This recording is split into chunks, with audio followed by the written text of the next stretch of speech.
Let's see about Rising Rising and his sister Wilhelmine. In 1953, after the death of Rising, who by the way was never married, it's his sister Wilhelmine who became heiress of Rising land. Because she thought she was the owner of the estate, she sold it to the village of Oka. Since 232 years, the Resens cleared the land, cut the trees, built the house, and paid the taxes. Big mistake.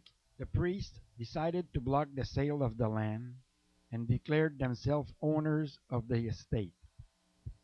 We are in 1953 in the province of Quebec, Canada, and the all-powerful Catholic Church has all the clout it needs for this seizure.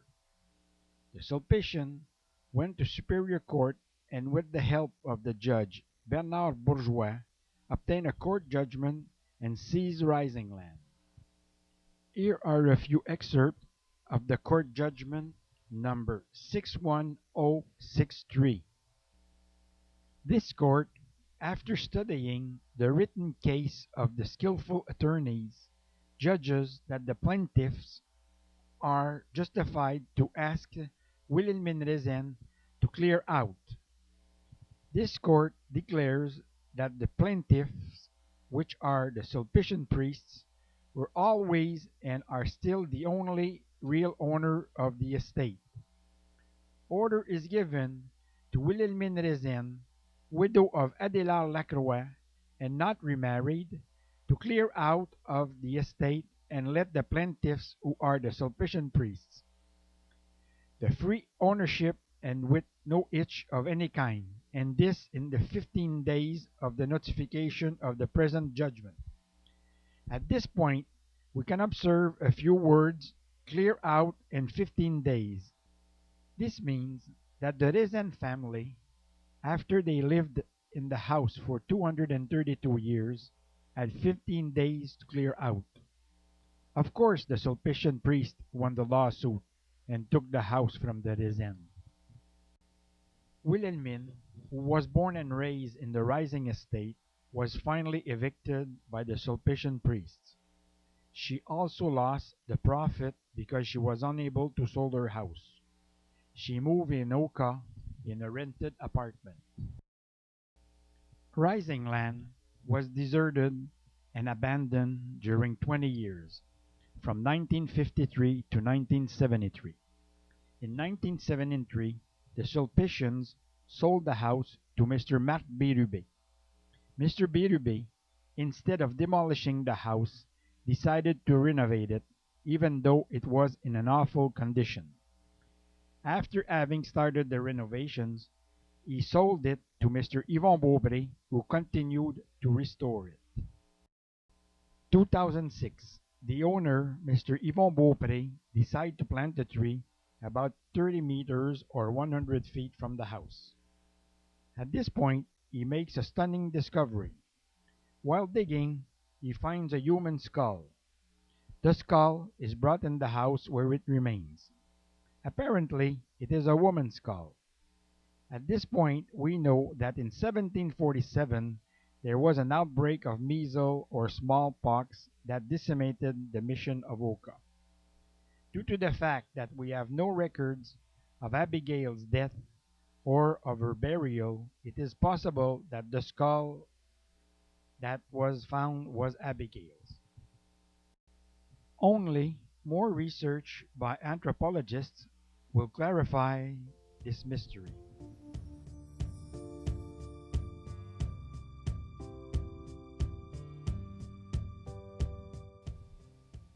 In the province of Quebec, the story of the Rising estate is totally unknown. However, since 1886, several Americans came to Oka to visit the property.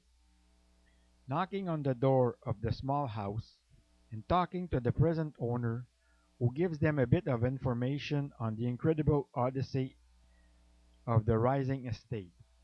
He informs them about the Indians, the Sulpician priests, and the people who occupied the house since Josiah Rising and Abigail Nims. Here is a retrospective of some tourists who came to Oka to visit the small house. Alice Baker was the first tourist who came to visit in 1886. Alice left Deerfield, Massachusetts in a stagecoach, on a train, and finally by boat.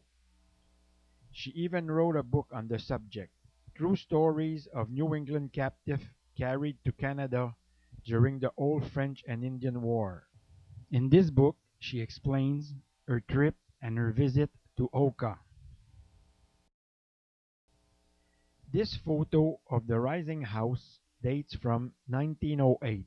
We see Frederick Nims from Ohio with two descendants of Josiah and Abigail, Mélanie Mallette-Rezen, the wife of Jean-Baptiste, and Wilhelmine Rezen. It is impossible to identify the fourth person. Again, Frederick Nims and Wilhelmine. As we saw earlier, she had 15 days to evacuate the house because the Sulpician priest took the house from the Rezens. Still at Rising Land, from left to right, Frederick Nims, Mélanie Mallette-Rezen, and the daughter of Mélanie, Wilhelmine. We can see the door of the dairy in the back.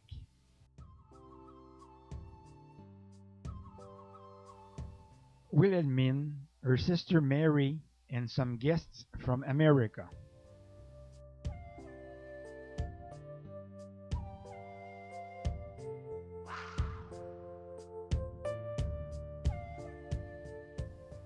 August 2004, Mrs. Rosemary Belil and the Oka Historical Society gets from the provincial government the authorization to change the name of La Coulée Stream for the Rezen Stream. For this event, several Americans came from Deerfield to commemorate the 300th anniversary of the massacre. To end this documentary, let's see some photos of this event.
Could